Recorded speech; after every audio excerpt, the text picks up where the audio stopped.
नमस्कार दर्शक बंधु मो सिंदूर अधिकार सीरियल आपण माने देखा पाइबे जे शालिनी कहे घर लोक आखिरे जो मुक्ति नामक पट्टी बंधाई सेटा खोलिबा बहुत जरूरी।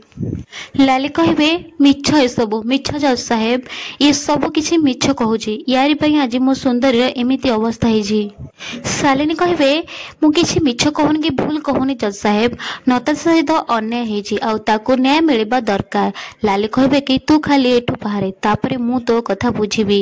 लाली कहे मो सुंदरी निर्दोष से किछि भी भूल करिनी आपण ए मिछे बोलरे पड़ी मो सुंदरी को किछि भी दंड दियंतुनी आज्ञा। आदि कहे प्लीज एमिति करंतुनी।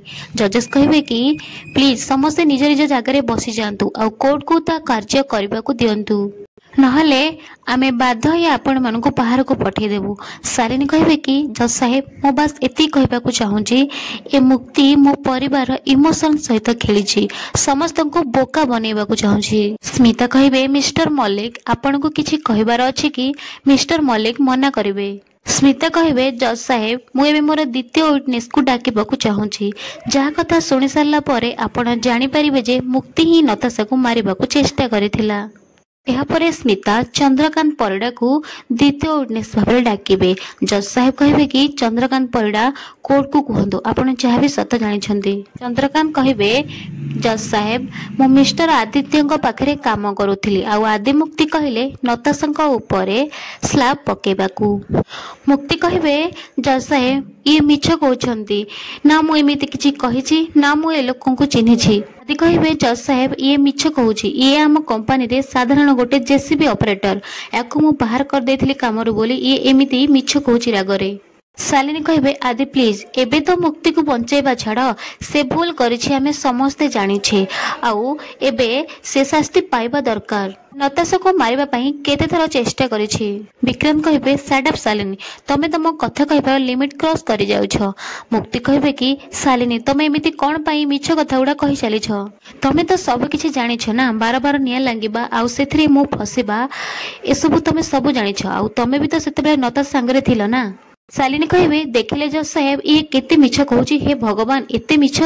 जजेस कहे एटा कोर्ट ना को परिबा मार्केट समस्ते निज निज जगार बसी जाओ। मिस्टर मल्लिक कहे चंद्रकांत मु आपन को गोटे कथा पचारिबी जे आपन को पाखरे किछि प्रमाण अछि कि मुक्ति आपन को नताशा को मारिया पई कहिथिले। चंद्रकांत कहे हाँ जहा कहूच भाभी चिंती कह जदि मिछ कह ताले आपण को भी दंड मिल पारे। स्मिता कहे ऑब्जेक्शन मिस्टर मल्लिक आपण मो विटनेस को डराउछंती धमकाउछंती तांको। मिस्टर मल्लिक कहे जजे साहेब मु काहाकू डराउनी कि धमकाउनी मु खाली एतिकी कहबाकू चाहूची जे जदि से मिछ कहे तांको भी दंड मिल पारे। शालिनी कहे जज साहेब जदि नताशा एठी थांते ताले सब सत सत कहिथांते मुक्ति विषय आउ एठी केही भी मिछ कहूनांती एही झिया विषय रे।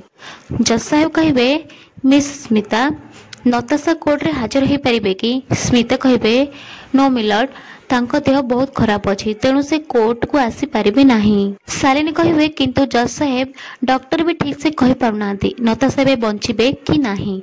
ए सब सुनि कि मुक्ति कांदिबाकू लागिबे कहिबे ना एमिति किछि हेइ पारिबोनी मो भौणी ठीक हेइ जिवो। आदि कहे कि मुक्ति एबे तो आखि खोलो। शालिनी कहे मुक्ति नुहे आदि तमे आखि खोलिबा दरकार। जज साहेब कहे आपण माने पुणी आरंभ करदेले कोर्ट रे शांति श्रृंखला बजाय रखंतु नहले मु बाध्य होई एक्शन नेबे। स्मिता कहे जज साहेब मोर एबे लास्ट विटनेस को डाकिबार अछि मिस्टर साहू कोर्ट को आसंतु। एहा परे मिस्टर साहू से तांको कथा कहिबाकू लागिबे। स्मिता कहे सब प्रमाण कोर्ट रो सामना रे आज्ञा ए मुक्ति ही तांको भौणी को मारिया पई चेष्टा करिथिले आउ तांको जीवन रो मारिबा पई चेष्टा मध्य करिथिले आउ ये मुक्ति आगो केमिति अपराधी न करियो बोली की कहि परिबो तांको उचित दंड मिलिबा दरकार। आदि कहे जज साहेब मु भी सेठरे उपस्थित थिली ता माने मु भी एई थे शामिल अछि आ मु ही नताशा को मारिबाकू चेष्टा करथिली मुक्ति किछि करि नहंती। स्मिता कहे जज साहेब ये तांको वाइफ को बंचिया पई ए सब मिछ कहउछंती। जज साहेब कहे कोर्ट ए सिद्धांत रे उपनीत हैला जे मुक्ति नताशा को मारि देबाकू चेष्टा करुथिले। ठीक सेतिके बेले रागिणी आसिके कोर्ट रे पहुंची जिबे आ कहिबे कि रहि जंतु जज साहेब। ସ୍ମିତା କହିବେ କିନ୍ତୁ ଜଜ୍ ସାହେବ ସବୁକିଛି ତ ପ୍ରୁଭ୍ ହେଇସାରିଛି। ରାଗିଣୀ କହିବେ ଏ ଯାଏ କିଛି ବି ପ୍ରୁଭ୍ ହେଇନି ଲର୍ଡ ମ୍ୟାଡମ୍। ଭଉଣୀକୁ ଦୋଷୀ କହିବା ଆଗରୁ ତା ଦୋଷ ତ କ'ଣ ଜାଣିବା ଦରକାର। ଜଜ୍ ସାହେବ ଇଏ ହେଉଛି ମୋ ଭଉଣୀ ମାହି। ଛୋଟବେଳୁ ସେ ଆମକୁ ଛାଡ଼ି ଚାଲି ଯାଇଥିଲା। ସେ ଏତିକି ବି ଜାଣିନଥିଲା ତାର ଗୋଟେ ପରିବାର ଅଛି ବୋଲି, ତାର କେହି ଭଉଣୀ ଅଛି ବୋଲି। ଏତେ ବର୍ଷ ପରେ କେହି କାହା ପରିବାରକୁ ପାଖରେ ପାଇ ତାକୁ ଭୁଲେଇବାକୁ କେବେ ଚେଷ୍ଟା କରିବ? ସ୍ମିତା କହିବେ ଏସବୁ କଥା କହିକି ତମେ କୋର୍ଟର ସମୟ ଜମା ବି ନଷ୍ଟ କରନି। ରାଗିଣୀ କହିବେ ମୁଁ କାହାର ସମୟ ନଷ୍ଟ କରୁନି, କିନ୍ତୁ ଆପଣ ମୋ ଭଉଣୀକୁ ଦୋଷୀ ସାବ୍ୟସ୍ତ କରିବାରେ ଲାଗି ପଡ଼ିଛନ୍ତି। କହିବେ ଯିଏ ଅପରାଧୀ ତାକୁ ହିଁ ଦଣ୍ଡ ମିଳିବା ଉଚିତ। ମୁଁ ଏଠି କାହାକୁ ଦୋଷୀ କରୁନି। ରାଗିଣୀ କହିବେ ପ୍ରୁଫ୍ ଦେବ ମୋ ଭଉଣୀ ନତାଶା। ସିଏ କହିବ ସବୁ ସତ। ଏହାପରେ ନତାଶା କୋର୍ଟକୁ ଏଣ୍ଟ୍ରି କରିବେ ଆଉ ନତାଶା ହିଁ ମୁକ୍ତିକୁ ଜେଲରୁ ମୁକୁଳେଇବେ।